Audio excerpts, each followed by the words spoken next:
चाहे योगी जी सत्ता में बैठे हैं, इनके पाप का परिणाम है, इन्हीं के लोगों विपक्षियों के पाप का परिणाम है। सनातन धर्म के खिलाफ कभी कोई भगवा आतंक बोलता है, कभी कुछ, उसी के परिणाम स्वरूप जो है प्रधानमंत्री मोदी जी और योगी जी आए हैं। और ये अपने पाप को नहीं समझ रहे, फिर भी पाप करते जा रहे। नष्ट प्रज्ञा पापमेव नित्यं मारभते नरम पुण्य प्रज्ञाम वर्धति क्रियमाणम पुनः पुनः। इन सबका पुण्य क्षय हो रहा है, ये पाप और बढ़ाते जा रहे हैं। सनातन के खिलाफ बताओ, इस देश में 80-85% सनातन धर्मी है, पूरे विश्व में सनातन धर्म की पताका है, और तुम उसी के खिलाफ भगवा पे बोल रहे हो। तो भगवा पे बोलोगे तो तुम्हें वोट कौन देगा?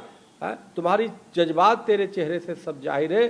चुल्लू भर पानी को तरसोगे खुदकुशी के लिए। पूरे विपक्ष के लोग सुन ले, भगवा का अपमान आपको नहीं करना चाहिए था जो आपने किया। आपको तत्काल अभी भी समय है, समय रहते माफी मांग लीजिए, क्षमा मांगिए और प्रायश्चित करिए।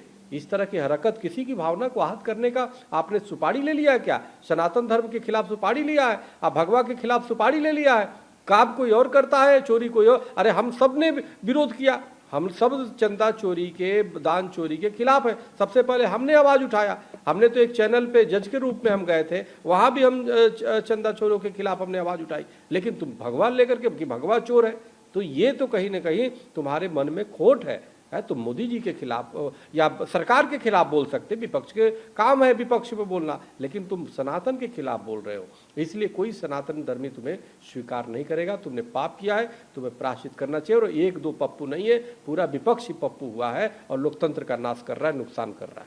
पप्पू यादव दान पात्र को लेकर के बैठे हुए हैं, पुजारी बने हुए, राहुल गांधी पैसे डाल रहे हैं, दान पात्र गायब हो रहा है, क्या कहना? मैं इसमें यही कहना चाहूँगा कि विपक्ष लगातार सनातन धर्म पर, मर्यादा पुरुषोत्तम श्री रामचंद्र जी पर और हिंदू समाज पर लगातार कोई न कोई विषय रखते जा रहे हैं। और विरोध में देखिए, भगवान मर्यादा पुरुषोत्तम श्री रामचंद्र जी के यहाँ जो भी चढ़ावा चोरी के मामला हुआ है, वो जेल गए, सारे जो है लोग, जो लोग पकड़ में आए सब जेल में बंद हैं, सारा मामला शांत हो गया। इसको मुद्दा बना करके समाज को गुमराह करने का प्रयास कर रहे हैं। आने वाले चुनाव में ये रणनीति बनाए हुए हैं कि चुनाव खराब करने के लिए। आपको बता दें कि ये जनप्रतिनिधि हैं, सांसद एक लोकसभा का लाखों लाख वोटों का प्रतिनिधित्व करता है।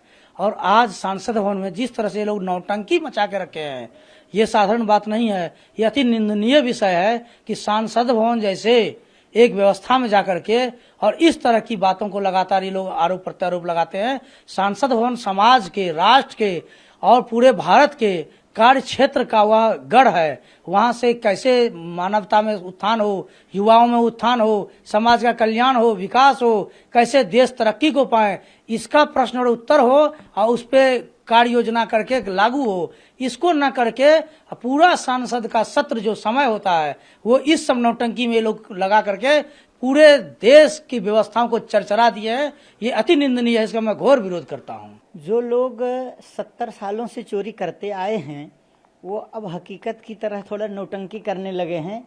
और संसद भवन में जिस प्रकार से बच्चों की तरह ये लोग कर रहे हैं, ये बहुत ही निंदनीय है। ये एक प्रतिष्ठित सांसद होते हैं और इनको चाहिए कि गंभीरतापूर्वक कोई भी कार्यवाही हो उसमें बायकॉट करें और उसमें अपनी बहुमत सिद्ध करने की कोशिश करें, जिससे कि आम जनमानस का इन लोगों के ऊपर, सांसदों के, विधायकों के, अन्य लोगों के ऊपर विश्वास बढ़ता रहे।